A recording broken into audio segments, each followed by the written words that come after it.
Hi అండి, నమస్తే. Welcome back to our channel Girija's happy world. So marriage day సందర్భంగా వడ్డాదిలో ఉన్న శ్రీ వెంకటేశ్వర స్వామిని దర్శించుకుందామని ఫాస్ట్గా రెడీ అయిపోయి ఎండలో పిల్లలతో కంగారుగా వెళ్ళిపోయాము. సో అక్కడ మాకు దేవుడు అయితే వెంకటేశ్వర స్వామి అయితే దర్శనం ఇవ్వలేదండి. సో సండే టైంలో వడ్డాది ఆలయం అనేది క్లోజ్ చేసి ఉంటుందని మాకు తెలీదు. సో తెలియకుండా వెళ్ళిపోయాము. దేవుడైతే దర్శనం ఏం లేదు, గుడి మొత్తం క్లోజ్ చేసి ఉందన్నమాట.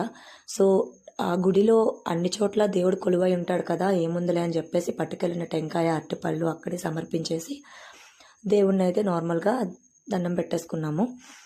పిల్లలతో బయటికి వెళ్తే పట్ట పగలు చొక్కలు ఎలా ఉంటాయో చక్కగా చూడొచ్చండి. సో ఆ విధంగానే మేమైతే ఎండలో చొక్కలు చూసామన్నమాట. పిల్లలతోని అంత హెరేస్మెంట్ ఉంటుంది అనమాట. పిల్లలు వదిలేసి వెళ్తే అయ్యో పిల్లలు తీసుకొచ్చుంటే బాగుండేదేమో అనిపిస్తుంది. వన్స్ పిల్లలు తీసుకెళ్తే ఎందుకు తీసుకొచ్చేవారా నాయన అనిపిస్తుంది. ఆ విధంగా వేషాలు వేశారనమాట. ఎనీవే ఏదో టెంపుల్కి వెళ్ళాము, కాకపోతే చిన్న డిసాటిస్ఫాక్షన్ దేవుడు కనబడలేదని.